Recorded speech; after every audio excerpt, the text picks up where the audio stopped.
Hello students, wish you a very good morning and welcome to MSG Institute. And it is the time to start maths lecture, in which first of all we will start discussion of math syllabus for your class 9th. So let's start here.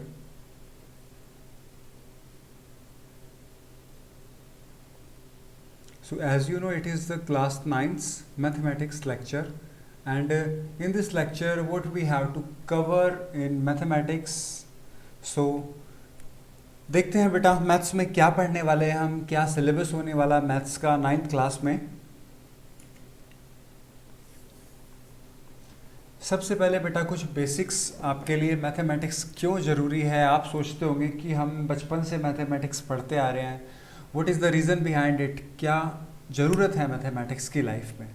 तो बेटा mathematics आपकी ऐसा subject है जो आपकी daily routine में, आपकी life में डेली यूज़ होता है। कहीं ना कहीं आप ऑब्जर्व करें या ना करें, लेकिन डेली लाइफ में मैथमेटिक्स कहीं ना कहीं यूज़ होता है। जैसे आप कहीं पे स्क्वायर देखते हो, कहीं पे रेक्टेंगुलर देखते हो। आप स्क्वायर और रेक्टेंगल नहीं देखते, आप अपने रूम की वॉल देखते हो, तो वो किस शेप में है, वो स्क्वायर शेप में हो सकती है, वो रेक्टेंगल शेप में हो सकती है। आपकी रूम की सीलिंग स्क्वायर हो सकती है, रेक्टेंगल हो सकता है, आपका फैन सर्कल शेप में हो सकता है, कोई भी आपके रूम में रखी हुई कोई भी आर्टिकल वो ट्रायंगल शेप में हो सकता है, कोई चीज़ पैरेललोग्राम शेप में हो सकती है। ठीक है बेटा। और डेली रूटीन में हम मार्केट जाते हैं और कोई चीज़ बाई करते हैं, कभी हम कुछ सेल करते हैं, तो वहाँ पे हमें कुछ कॉस्ट प्राइस देना होता है जब हम किसी चीज़ को ख़रीदते हैं, और जो चीज़ पे हम जिस प्राइस पे हम उसको सेल करते हैं उसको सेलिंग प्राइस बोलते हैं। तो बेटा जो भी कुछ परसेंटेज प्रॉफिट लेके सेल करते हैं, तो कभी प्रॉफिट होता है, कभी लॉस होता है। ये सभी किसके टर्म्स हैं? मैथमेटिक्स के टर्म्स हैं। जब आपके मार्क्स आते हो तो आप बड़ी खुशी के साथ बोलते हो मेरे 95% आए हैं, मेरे 92% आए हैं।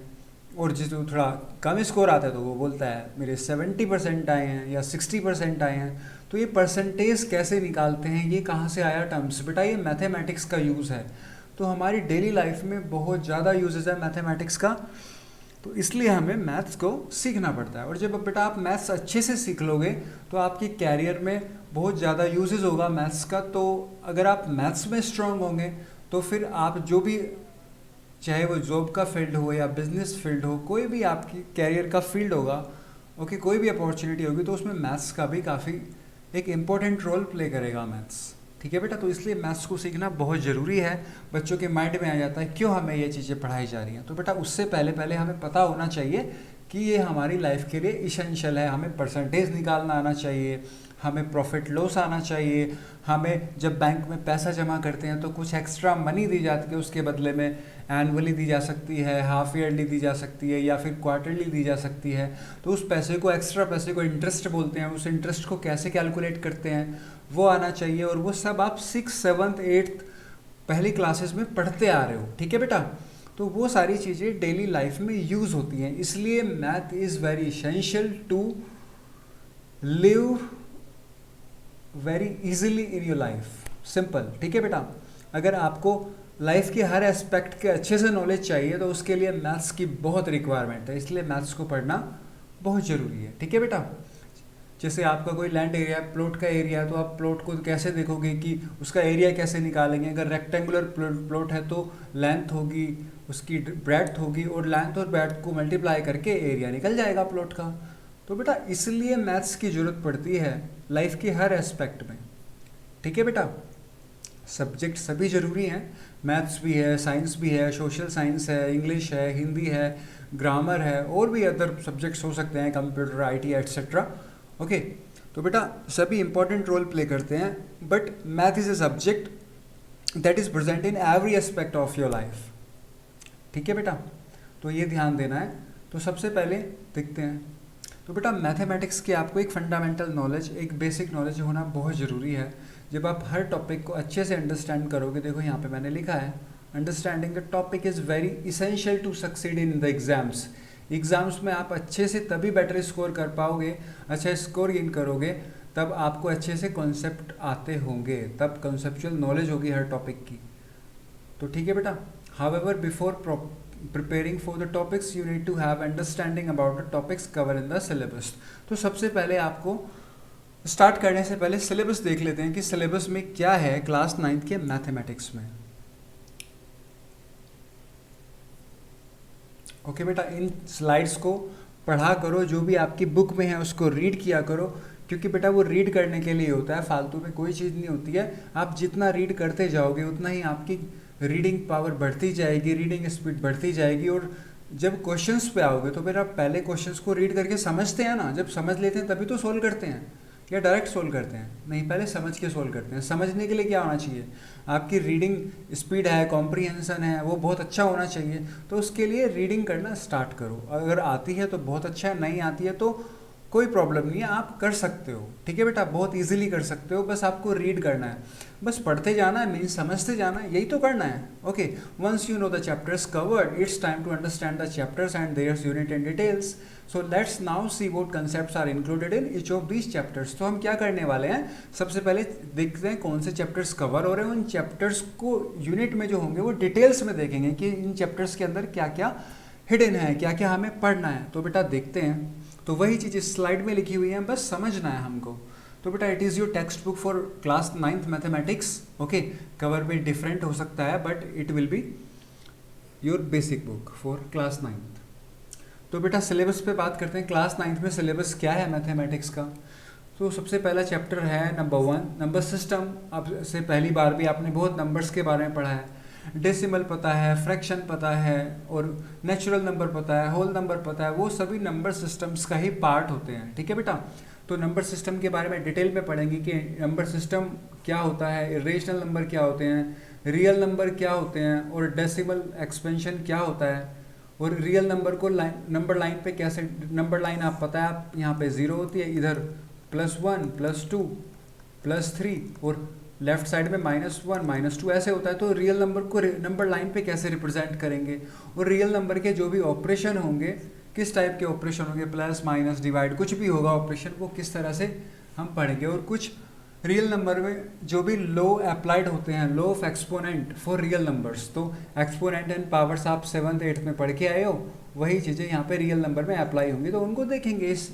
ओके, और टोटल 6 सब टॉपिक्स हैं इसके नंबर सिस्टम्स के. उनको अच्छे से कॉन्सेप्ट क्लियर होते ही ये चैप्टर फिनिश हो जाएगा. नेक्स्ट देखते हैं पॉलिनोमियल्स. बेटा आपने प्रीवियस क्लास में पढ़ा हुआ है मोनोमियल्स, बायनोमियल्स, ट्राइनोमियल्स, पॉलिनोमियल्स. ठीक है बेटा. ओके, सो अब इस चैप्टर में हम पढ़ेंगे पॉलिनोमियल्स के बारे में. तो पॉलिनोमियल्स क्या होते हैं, 1 वेरिएबल वाले पॉलिनोमियल्स क्या होते हैं, जीरोज ऑफ ए पॉलिनोमियल्स कैसे फाइंड आउट करते हैं. एक बहुत ही इंपॉर्टेंट कॉन्सेप्ट आएगा रिमाइंडर थ्योरम, जो कि बहुत आगे तक रहता है, आपकी ग्रेजुएशन में भी रहेगा ये, और किसी भी कॉम्पिटिटिव एग्जाम्स को आप प्रिपेयर करोगे तो उसमें रिमाइंडर थ्योरम एक इंपॉर्टेंट पार्ट प्ले करता है. बेटा फैक्टराइजेशन ऑफ पॉलिनोमियल्स, इनका फैक्टराइजेशन कैसे करेंगे, फैक्टर कैसे निकालेंगे पॉलिनोमियल्स के, और कुछ एल्जेब्रिक आइडेंटिटीज़ यहाँ पे यूज़ होंगी. जो एल्जेब्रा में आपने आइडेंटिटीज़ पढ़ी हैं 6th 7th 8th में, वो आइडेंटिटीज़ यहाँ पे यूज़ होंगी पॉलिनोमियल्स में. ठीक है बेटा, तो ये कह सकते हैं कि कुछ पार्ट्स यहाँ पे एल्जेब्रा का रहने वाला है पॉलिनोमियल्स में. आगे बात करते हैं कोऑर्डिनेट ज्योमेट्री. बेटा ये एक ज्योमेट्री का एक प्रॉपर एक अलग ही सब्जेक्ट कह सकते हो, इसको कोऑर्डिनेट ज्योमेट्री बोलते हैं. ठीक है बेटा, कोऑर्डिनेट ज्योमेट्री ये मैथ्स का एक प्रॉपर अलग सब्जेक्ट होता है, लेकिन यहाँ पे एक छोटे से चैप्टर की फॉर्म में आपको इंट्रोडक्शन दिया गया है इसका कोऑर्डिनेट ज्योमेट्री की फॉर्म में. सो पहले कोऑर्डिनेट ज्योमेट्री में हम क्या देखेंगे, पहले इंट्रोडक्शन के बारे में देखेंगे, और फिर कोऑर्डिनेट ज्योमेट्री के अलग अलग सिस्टम्स होंगे. जैसे बेटा आपने सुना होगा ग्राफ में एक्स एक्सिस होती है, वाई एक्सिस होती है, तो कोऑर्डिनेट ज्योमेट्री में वो यूज़ होगा, और किस तरह से यूज़ होगा वो हम चैप्टर में देखेंगे. तो एक सिस्टम होता है कोऑर्डिनेट ज्योमेट्री का, उसको बोलते हैं कार्टेशियन सिस्टम. ये क्या होता है वो हम चैप्टर में डिटेल में देखेंगे. ठीक है बेटा, plotting a point in the plane if the coordinates are given. ये कोऑर्डिनेट्स क्या होते हैं, प्लेन क्या होता है, और उनको कैसे प्लॉट करते हैं, वो सब हम कोऑर्डिनेट ज्योमेट्री में देखेंगे. तो ये चैप्टर नंबर 3 जो होगा वो कोऑर्डिनेट ज्योमेट्री होगा. आगे जाके अगर आप मैथ्स को डिटेल स्टडी करोगे तो कोऑर्डिनेट ज्योमेट्री एक अलग से ही एक मैथ्स की एक ब्रांच होती है. ठीक है बेटा. नेक्स्ट लीनियर इक्वेशंस इन 2 वेरिएबल्स. बेटा लीनियर इक्वेशंस इन 2 वेरिएबल्स, आपने लीनियर इक्वेशन इन 1 वेरिएबल्स पढ़े थे प्रीवियस क्लास में, क्लास 8th में. अब 2 वेरिएबल्स वाले लीनियर इक्वेशन आएंगी. ठीक है बेटा, वो 1 वेरिएबल थी, ये 2 वेरिएबल्स आएंगी. वन वेरिएबल की जो लीनियर इक्वेशन पड़ी थी उसमें एक ही वेरिएबल होता था और एक ही आंसर होगा। इसमें दो वेरिएबल होंगे तो दो ही आंसर निकलेंगे। ठीक है बेटा, जितने किसी इक्वेशन में वेरिएबल्स होते हैं उसके उतने ही आंसर होते हैं। ठीक है, तो इंट्रोडक्शन देखेंगे कि क्या होता है linear equations and two variables, linear equations क्या होते हैं और कैसे सॉल्व करते हैं, और graph of a linear equation in two variables, जो टू वेरिएबल्स का लीनियर इक्वेशन होता है उसका ग्राफ कैसे प्लॉट करते हैं उसको देखेंगे, और equation of lines parallel to x axis and y axis. तो बेटा आपको इक्वेशंस बताई जाएंगी कि एक्स एक्सिस के पैरेलल इक्वेशन क्या होगी, वाई एक्सिस के पैरेलल इक्वेशन क्या होगी। तो बहुत ही इंटरेस्ट आने वाला है इस चैप्टर में भी। ओके, सो ये होगा chapter number 4। Next is chapter number 5, वो रहने वाला है आपका इंट्रोडक्शन टू यूक्लिड ज्योमेट्री। बेटा ज्योमेट्री एक अपने आप में एक ही बहुत अच्छा मैथ्स का एक सब टॉपिक कह सकते हो या सब सब्जेक्ट कह सकते हो। ज्योमेट्री एक पार्ट है मैथमेटिक्स का, वो आपको धीरे धीरे से 6 में पढ़ाया गया, 7th में पढ़ाया गया, 8th में पढ़ाया गया, अब 9th में पढ़ाया जाएगा। जो एक 6, 8, 7th में जो पढ़ चुके हो उससे जो अपार्ट है, उससे जो एक्स्ट्रा है वो 9th में पढ़ाया जाएगा। ठीक है बेटा, तो यूक्लिड्स ज्योमेट्री, बेटा यूक्लिड्स ज्योमेट्री इसलिए बोलते हैं क्योंकि ज्योमेट्री में सबसे ज़्यादा कॉन्ट्रीब्यूशन दिया था यूक्लिड ने। किसने दिया था? यूक्लिड। यूक्लिड नाम का एक साइंटिस्ट था, उन्होंने ज्योमेट्री में सबसे ज़्यादा कॉन्ट्रीब्यूशन दिया था, तो इसलिए बोला जाता है father of geometry is Euclid. ठीक है बेटा, ओके। तो यूक्लिड ज्योमेट्री के बारे में पढ़ा जाएगा कि यूक्लिड की डेफिनेशंस क्या थी, एक्सियोम्स क्या थे, पोस्टुलेट्स क्या थे। एक्सियोम्स का मतलब आप प्रिंसिपल में कह सकते हो, ठीक है, क्या प्रिंसिपल थे उसके, और equivalent versions of Euclid's 5th postulates, इसके बारे में हम पढ़ेंगे कि ये क्या होते हैं। तो बेटा जो भी है ये 3 सब टॉपिक्स होंगे। इंट्रोडक्शन होगा, यूक्लिड के बारे में बताया जाएगा, डेफिनेशन एक्सियोम्स के बारे में बताया जाएगा, और 5th पोस्टुलेट के बारे में यहाँ पे डिटेल में बताया जाएगा। तो ये चैप्टर नंबर 5। चैप्टर नंबर 6 बेटा लाइंस एंगल्स आप 6, 7th, 8th से ही पढ़ते आ रहे हो। जो भी कुछ उसका लेवल अप करेंगे उसको, वो आपको चैप्टर नंबर 6 में पढ़ाया जाएगा क्लास 9th में। तो लाइन एंड एंगल्स पता है आपको, ये लाइन होती है, ये एंगल होता है। अब लाइंस भी डिफरेंट टाइप्स की होती हैं, parallel lines, transversal lines, angle भी डिफरेंट टाइप्स के होते हैं, वो आपको पता है। तो उन्हीं से रिलेटेड कुछ जो प्रॉपर्टीज़ होंगी वो आपकी इस चैप्टर में कवर होंगी, जैसे pair of angles, parallel lines, transversal lines, और angle sum property, okay, intersecting और नॉन इंटरसेक्टिंग लाइंस, वो चैप्टर नंबर 6 में आपको कवर कराई जाएंगी। चैप्टर नंबर 7 होगा ट्रायंगल से रिलेटेड। बच्चे को पता है कि ट्रायंगल्स किसको बोलते हैं, जिसकी 3 साइड्स होती है उसको ट्रायंगल्स बोलते हैं। पता है आपको ट्रायंगल्स डिफरेंट टाइप्स के होते हैं, साइड के बेसिस पे होते हैं, एंगल के बेसिस पे होते हैं, और ट्रायंगल्स की काफ़ी सारी प्रॉपर्टीज़ होती हैं। तो बेटा कॉन्ग्रुएंस प्रॉपर्टी हमने क्लास 8 में पढ़ी थी, उसी कॉन्ग्रुएंस को दोबारा से पढ़ेंगे, थोड़ा सा डिटेल में पढ़ेंगे और अच्छा लेवल अप करके पढ़ेंगे। एक अच्छे लेवल का कॉन्ग्रुएंसी कॉन्सेप्ट पढ़ेंगे यहाँ पे, जो कि क्लास 8 में भी पढ़ा था, 9th में भी रिवाइज होगा वो। तो बेटा ट्रायंगल्स के बारे में पढ़ेंगे, कॉन्ग्रुएंस ट्रायंगल्स पढ़ेंगे, और क्या क्राइटेरिया होता है कॉन्ग्रुएंस का वो क्लास 8 में भी पढ़ा है आपने, क्लास 9th में भी पढ़ोगे। कुछ प्रॉपर्टीज़ होती है ट्रायंगल्स की, वो प्रॉपर्टीज़ पढ़ेंगे, और जितने भी कॉन्ग्रुएंस ट्रायंगल होगा वो किस किस क्राइटेरिया के अकॉर्डिंग होगा, वो सभी क्राइटेरिया आपको पढ़ाए जाएंगे। बहुत ही इंटरेस्टेड चैप्टर है, जब अच्छे से पढ़ोगे तो इंटरेस्ट भी आएगा, लेकिन पढ़ने के लिए भी एक इनिशियल इंटरेस्ट तो क्रिएट करना ही पड़ेगा। ठीक है बेटा, तो chapter number 7 is based on your triangles. Next triangle से नेक्स्ट बेटा ट्रायंगल होता है 3 साइड्स, और क्वाड्रिलेटरल में होती है 4 साइड्स। तो अभी क्वाड्रिलेटरल्स के बारे में पढ़ेंगे बेटा। क्वाड्रिलेटरल्स डिफरेंट टाइप्स के होते हैं, ट्रेपेजियम होता है, पैरेललोग्राम होता है, रेक्टेंगल होता है, स्क्वायर होता है। तो कुछ आप प्रीवियस क्लास में पढ़ चुके हो, कुछ 9th क्लास में पढ़ोगे। तो इंट्रोडक्शन पढ़ाया जाएगा, क्वाड्रिलेटरल्स क्या होता है, angle sum property of triangles पढ़ा था अभी आपने, ये angle sum property of angles, angle sum property of quadrilaterals पढ़ाया जाएगा। कितने टाइप्स के होते हैं, अभी पैरेललोग्राम एक नया आएगा, इसकी प्रॉपर्टीज़ के बारे में देखोगे, और कोई भी क्वाड्रिलेटरल पैरेललोग्राम कब होगा, उसकी क्या क्या कंडीशन है, वो कंडीशंस पढ़ाई जाएंगी। और बेटा एक थ्योरम पढ़ाया जाएगा, द मिड पॉइंट थ्योरम, बहुत ही इजी है, बहुत ही इंटरेस्टेड थ्योरम है ये, द मिड पॉइंट थ्योरम। उसको हम चैप्टर नंबर 8 में कवर करेंगे क्वाड्रिलेटरल में। Chapter number 9 areas of parallelograms and triangles. बेटा देखो आपने ट्रायंगल्स भी पढ़ लिया, पैरेललोग्राम्स भी पढ़ लिया, ठीक है। पैरेललोग्राम्स कुछ ऐसा होता है, ओके, ये इसके पैरेलल होगी ये वाली लाइन, और ये वाली लाइन इसके पैरेलल होगी, ठीक है बेटा, ये पैरेललोग्राम होता है। तो अभी आपने ट्रायंगल्स भी पढ़ लिया और पैरेललोग्राम्स भी पढ़ लिया, तो आपसे उससे एरिया कैलकुलेट करवाएगा कि एरिया कैसे करते हैं, किसी ट्रायंगल का एरिया कैसे करते हैं, पैरेललोग्राम्स का एरिया कैसे कैलकुलेट करते हैं, वो बताया जाएगा आपको चैप्टर नंबर 9 में, ठीक है बेटा, ओके। सेम बेसिस पे कैसे पैरेललोग्राम बनाएंगे, और सेम बेसिस पे किस तरह से ट्रायंगल बनाएंगे, वो सब कुछ सिखाया जाएगा चैप्टर नंबर 9 में। नेक्स्ट आएगा टॉपिक सर्कल। बेटा circle is very easy topic, सबको पता है कि इसको सर्कल बोलते हैं। रेडियस क्या होता है, डायमीटर क्या होता है, ओके ठीक है बेटा। और फिर किस तरह से इस पर मीडियन क्या होती है, डायमीटर क्या होता है, ये कोड क्या होती है सर्कल की, ये सारी चीज़ें जो सर्कल के जो इतने भी कंपोनेंट्स होते हैं उन सब के बारे में आपको चैप्टर 10 में बताया जाएगा। परपेंडिकुलर कैसे ड्रॉ करेंगे सर्कल के सेंटर से, कोड ये होती है, ये वाला इसको कोड बोलते हैं।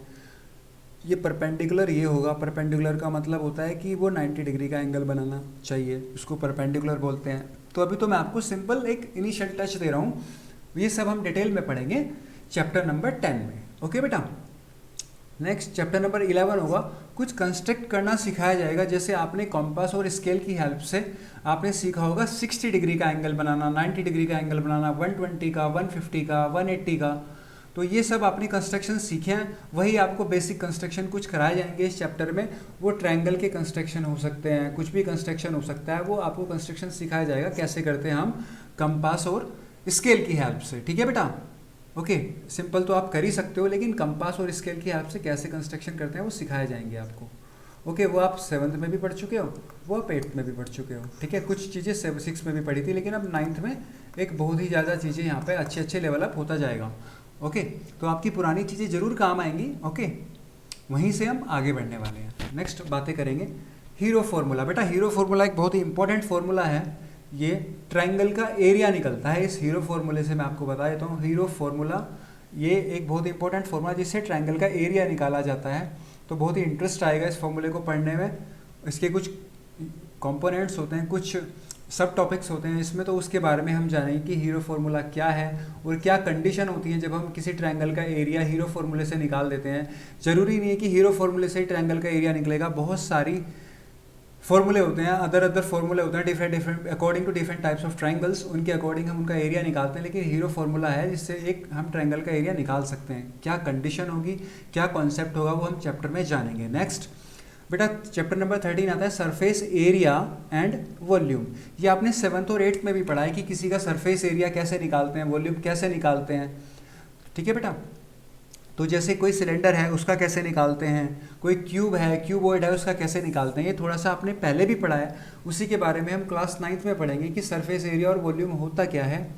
और बेटा कुछ डिफरेंट टाइप्स की फिगर हैं, तो उनके बारे में सरफेस एरिया और वॉल्यूम के बारे में बताया जाएगा। जैसे क्यूब और क्यूबॉइड का सरफेस एरिया वो हमसे पूछेगा कैसे निकालते हैं। फिर राइट सर्कुलर सिलेंडर, इसका सरफेस एरिया, और राइट सर्कुलर कोन, क्यूब होगा, सिलेंडर होगा और कोन होगा, तो इनका सरफेस एरिया और वॉल्यूम के बारे में बात की जाएगी इस चैप्टर में। सरफेस एरिया के बारे में बात की जाएगी, फिर वॉल्यूम के बारे में बात की जाएगी, और इतना ही करते हैं ये चैप्टर नंबर 13 फिनिश हो जाएगा, ठीक है बेटा। इन सब को सीखते ही ओके। और एक और चीज़ आएगी यहाँ पे सर्कुलर कोन के बाद स्फेयर, ठीक है। स्फेयर होता है बेटा गोला, ये सर्कल है लेकिन बेटा गोला होगा 3D में। स्फेयर जैसे आपकी कोई बॉल, तो वो बिल्कुल सॉलिड होती है, वो स्फेयर होती है। बॉल को क्या बोलते हैं, स्फेयर। बॉल को जो हम ज्योमेट्री में या मैथ्स के लैंग्वेज में क्या बोलते हैं, स्फेयर, ठीक है बेटा। जो स्फेयर होता है ये 3D होता है, और जबकि सर्कल जो होता है सर्कल 2D होता है। मैंने आपको बताया था 2D में 2 डायमेंशन होंगी और 3D में 3 डायमेंशन होंगी। 2D हम पेपर पे ड्रॉ कर सकते हैं, लेकिन 3D हम प्रॉपर वे में पेपर पे ड्रॉ नहीं कर सकते। पेपर पे ड्रॉ कर सकते हैं लेकिन प्रॉपर वे में नहीं हो पाएगा वो, ठीक है बेटा। उसकी कुछ चीज़ें विजिबल होंगी और कुछ चीज़ें इनविजिबल होंगी, ठीक है, लेकिन 2D कर सकते हैं। तो ये थोड़ा डिफरेंस है सर्कल और स्फेयर में। स्फेयर 3D है, सर्कल 2D है। नेक्स्ट बात करते हैं चैप्टर नंबर 14 स्टैटिस्टिक्स।